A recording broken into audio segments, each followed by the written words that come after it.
Welcome to this week's Blind Intelligence. I'm your host, Miss Roni, and I always seek to give you exquisite cranial repertoire. I find it so interesting that Drake bragged on surpassing one of Michael Jackson's records. So I was like, what record was this? I wanted to see what was going on. And it was like for the number one hits on the Billboard Hot 100 by a male solo artist. And my first thought was, did you release 3 albums at one time so you know that because you're Drake and people are going to react to it, especially the reactors, because of the big Kendrick Drake beef? And I'm not saying that was a bad idea. Marketing, that was a good idea to try to capitalize off of it, but I think that it fell kind of flat because it was kind of cheating. You cheated to try to beat Michael Jackson. And I think that was a mistake bragging on this, because then it opens the reactors up from different generations, from the younger generations, to compare side by side Michael Jackson to Drake.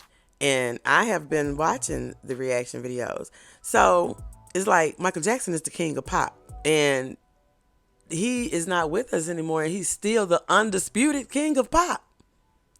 R. Kelly is the king of R&B. Elvis is the king of rock and roll. Mary J. Blige, the queen of hip-hop soul. Aretha Franklin, queen of soul. And T.I., king of the South. So I think that Drake putting himself in the category of bigger than Michael Jackson may not pan out the way that he wanted. Not saying that Drake is not talented, but he has caused his fan and younger generations to react to Michael Jackson.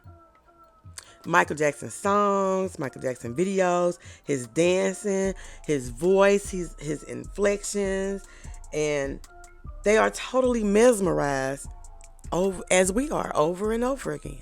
I watched Knox Hill, because that's one of my favorite reactors, and a few other reactors. I think one of them was Gen X reacts to Michael Jackson, and they're not just reacting to one Michael Jackson. It's like they started with one video and then to the next and to the next, and it's just mesmerized from head to toe.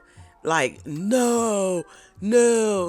But I was looking, and maybe around a year ago, 2 years ago, people started reacting to Michael Jackson videos. And not saying just Michael Jackson videos, it was others.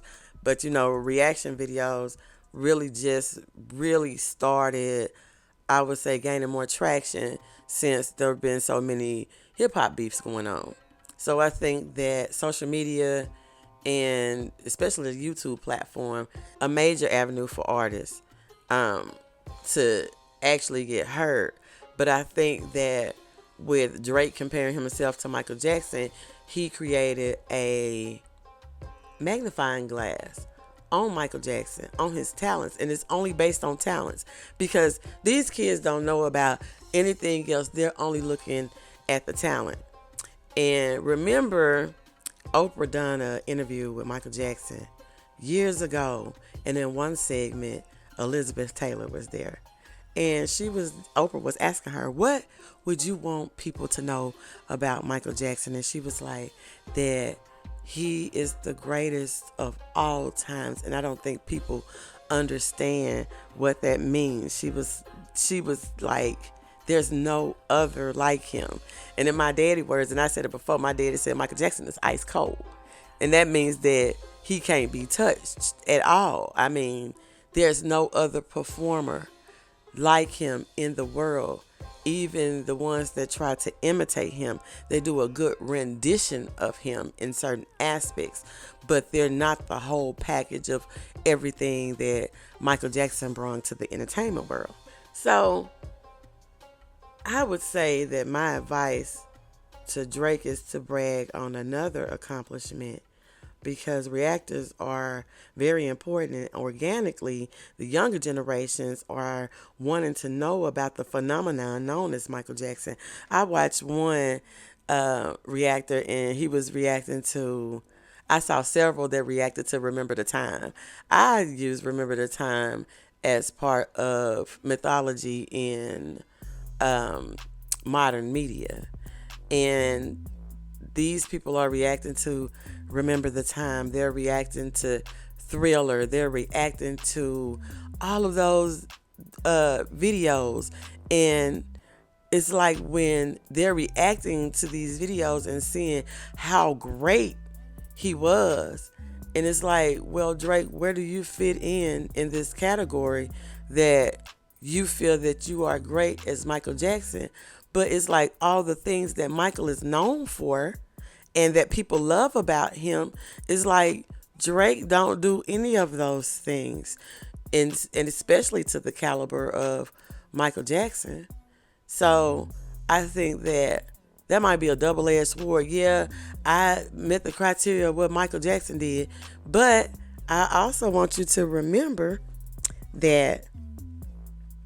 Remember when Michael Jackson, I think he was having an issue with Sony Music, and he was doing like a press conference, and he was like, they say I have to release, I don't know if it was one more album or whatever it was. I can't remember the exact specifics of it. But he was saying that, oh, I got those songs just laying around somewhere. So bragging about beating Michael Jackson on Billboard because you kind of like cheated and released 3 albums at once because you was trying to push over that line. But it's like, when is it going to be quality over quantity? Because Michael Jackson work was quality, and it was from when album sales really counted, not streaming. So to say that about somebody who is a musical icon that holds so many facets of entertainment, how you going to compare yourself to them when they have just these laying around, and his estate could just simply decide to release 3 albums and reclaim that title. But anyway, that's all that I have for you this week. Remember, you can catch Blonde Intelligence on your favorite podcasting platform, and I will see you next week. Leave your thoughts. Bye. Hey girl, let me tell you about this podcast. Girl, everybody has a podcast these days.